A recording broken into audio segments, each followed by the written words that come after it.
तो ये एपिसोड की शुरुआत होती शाइन बोल रही होती है कि कल जब मैंने अपनी आंखें खोली थी और जब मुझे ओन का चेहरा अपने सामने दिखाई दिया था तब मैं पहले थोड़ी सरप्राइज हो गई थी, बट बाद में मुझे नहीं पता क्यों बट मुझे थोड़ा सा रिलीफ मिल गया था कि मैं अभी ओन के हाथों में हूँ। बट फिर अगले सेकंड नहीं पता क्यों मुझे ऐसा लगा कि मैं जो भी ये सब फील कर रही हूँ, सोच रही हूँ, ये सब फीलिंग थोड़ा सा ग्रीडी है और मैं बहुत ज़्यादा ग्रीडी हो रही हूँ। इसलिए अगले सेकंड में नहीं पता बच चाहते हुए भी मैं तो उनकी साइड ही हट गई, जैसे मुझे शायद से नहीं करना चाहिए था। और मुझे भी पता है कि मुझे तो ओन के साथ थोड़ा सा इतना ज़्यादा ईजी फील नहीं करना चाहिए, बट समझ नहीं पता क्यों बट मैं जब भी आजकल उनके साथ रहती हूँ तब तो मुझे बहुत कंफर्टेबल फील होता है। और कभी कभार तो मैं खुद कंफ्यूज रहती हूँ कि भला मेरी कौन सी फीलिंग सच है, वो उनके साथ अच्छी या फिर बुरी। और मुझे तो पहले से पता है कि हम लोग की रिलेशनशिप तो स्टार्ट ही हुई थी एक नेसेसरी के कारण, हम लोग का रिलेशनशिप स्टार्ट होना बहुत जरूरी था। बट इन सब चीज़ों के बावजूद भी हम दोनों के बीच में एक लाइन थी जिसको तो मैं कभी भी क्रॉस नहीं कर पाती थी। बट ओवन तो वैसा बिल्कुल भी नहीं था और वो तो हर बार उस लाइन को जरूर से क्रॉस कर देता था। और शायद इन सब चीज़ों के कारण मेरे साथ जो थोड़े टाइम पहले हुआ था मैं उन ट्रॉमे को बार बार याद कर लेती थी और वो ट्रॉमा वापस आ जाता था मेरे दिमाग में, जिन सारी चीज़ों के कारण शायद से मैं अपने से आगे कभी भी नहीं बढ़ पाती थी।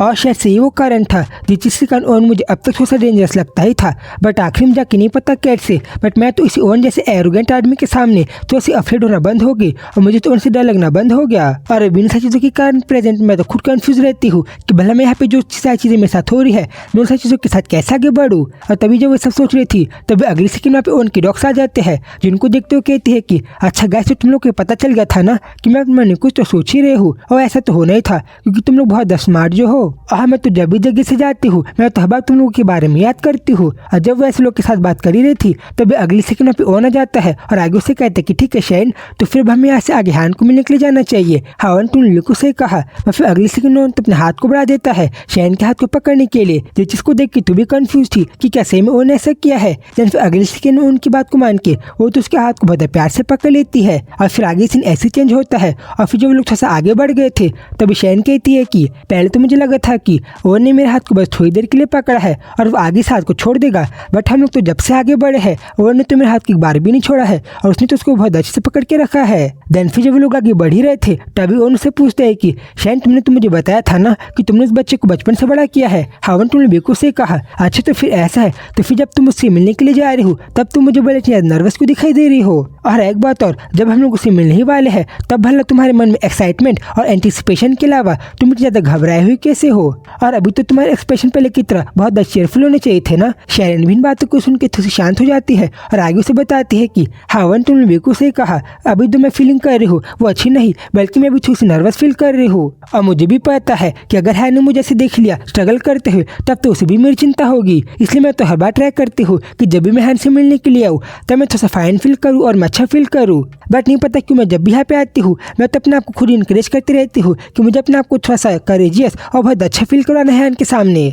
और अगर मैं तुम्हें सच बताऊँ तो मुझे तो हैन मुझसे भी ज़्यादा मैच्योर लगता है और मुझसे भी ज़्यादा एडल्ट लगता है, इसलिए मैं तो बस खुद ही ट्राई करती हूँ कि मैं भले कितना भी अफ्रेड फील करूँ बट मैं हैन के सामने बहुत अच्छी दिखाई दूँ। और अभी तो मैं खुद भी कंफ्यूज हूँ कि भला मुझे हैन के सामने कैसे जाना चाहिए। बदन तभी अगले सेकंड उनसे कहता है कि शाइन तुम्हें पता है ना कि वो तो बस एक इंसिडेंट था जो तुम्हारी बहन के साथ हुआ था जिससे कारण खत्म हो गई थी, इसलिए मुझे तो पक्का से पता है कि जैसा मैं सोच रहा हूँ वैसे होगा। और तुम्हारी बहन के साथ जो होना था वो चीज़ तो अनअवॉइडेबल था और उसको होना ही था, इसलिए तुम प्लीज उस बारे में ज़्यादा चिंता मत करो और तुम थोड़ा सा रिलैक्स फील करो उन सारी बातों को थोड़ा सा इग्नोर करके। तभी शाइन भी उनकी इन सारी बातों को सुन के थोड़ा शांत हो गई थी। देन फिर अगले सेकंड तो शाइन के हाथ को पकड़ के वो तो उसके हाथ से थोड़ा सा स्वेटिंग आ रही थी वो उसको बहुत प्यार से पोंछ देता है ताकि शाइन को ज़्यादा अच्छा फील हो, जो चीज़ को देख के तो भी हैरान थी। देन आगे से कहता है कि ठीक है शाइन अब तुम थोड़ा सा बेटर फील होगा और तुम अच्छे से यहाँ से आगे बढ़ो। शाइन कहती है कि थैंक यू ओवन, हाँ इस बात की तो कोई भी जरूरत नहीं है। देन फिर अगले सेकंड शाइन हैन के रूम में आगे से बढ़ने से पहले अपने आप को कहती है कि ठीक है शाइन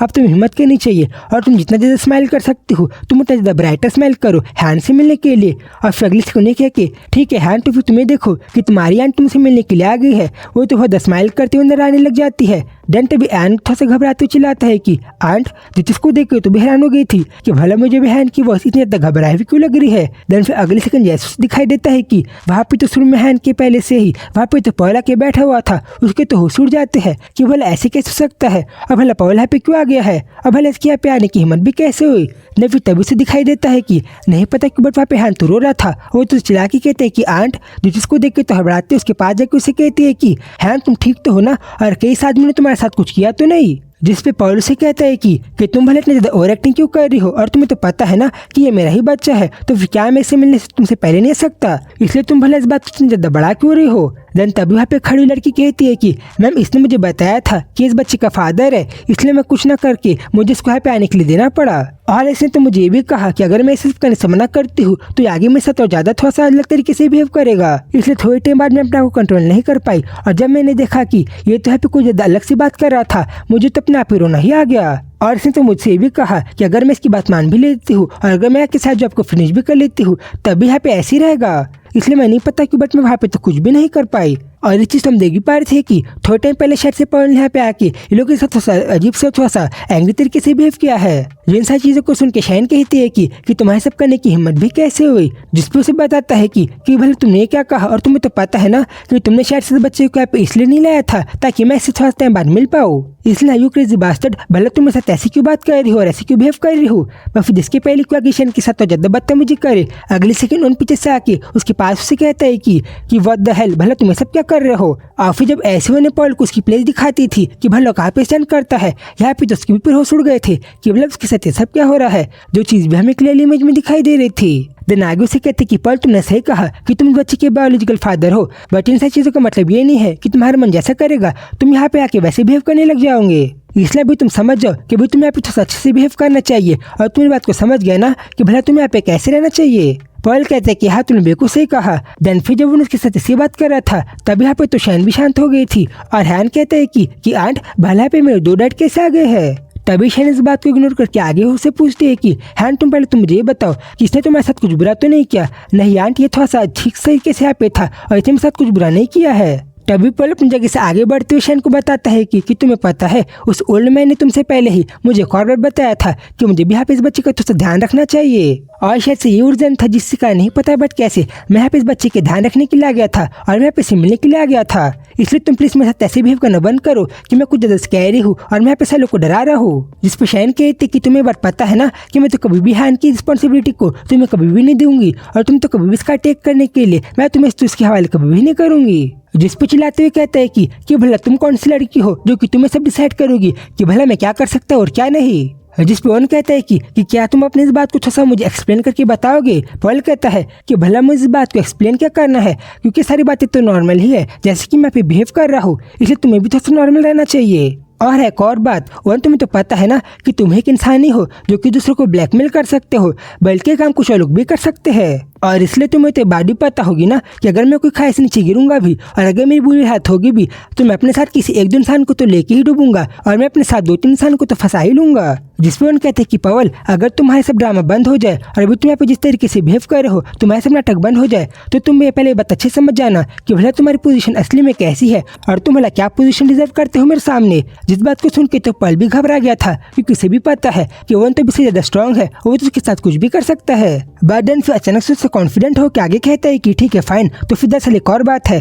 जो कि मैंने तुम लोग कब तक नहीं बताया है, और वो बात है कि निकोला ने मुझसे कहा था कि एक और चीज़ वो चाहता है कि मैं तुम लोगों के लिए करूँ। वो बात है कि अब वो चाहता था कि मेरे पास जो लीवर है मैं वो लीवर को हैन को दे दूँ उसके लीवर ट्रांसप्लांट के लिए ताकि उसकी हेल्थ कंडीशन सही हो जाए। और ये बात को सुन के तो शैन भी हैरान थी कि भला पॉल सब क्या कह रहा है। देन आगे कहता है कि ठीक है तो फिर ऑफकोर्स तुम्हें तो पता ही है ना कि निकोला मुझसे भले करने के लिए कुछ भी कह दे और चाहे मुझे कोई भी ऑर्डर दे दे, बट आखिरी में अल्टीमेट डिसीजन तो मेरा ही है कि भला मुझे अपने लीवर को हैन को देना है कि नहीं उसकी तबीयत को ठीक करने के लिए। और इसी बात से तो तुम लोग समझ ही सकते हो ना कि भला मैं क्या क्या कर सकता हूँ और भला मेरे हाथ में क्या क्या सारी इंपॉर्टेंट चीजें हैं। और फिर आगे पॉल किसी धमकी के साथ चैप्टर पे खत्म होता है। तो गाइस अब आगे शैन और ओवन भले सिचुएशन कैसे हैंडल करेंगे और अब आगे स्टोरी में क्या होगा इसी चीज को नेक्स्ट एपिसोड में देखेंगे। तो इस एपिसोड को देखने के लिए आप लोग चैनल को सब्सक्राइब कर लेना। तो फिर जल्दी मिलूंगा उसी वीडियो में, तब तक के लिए बाय बाय।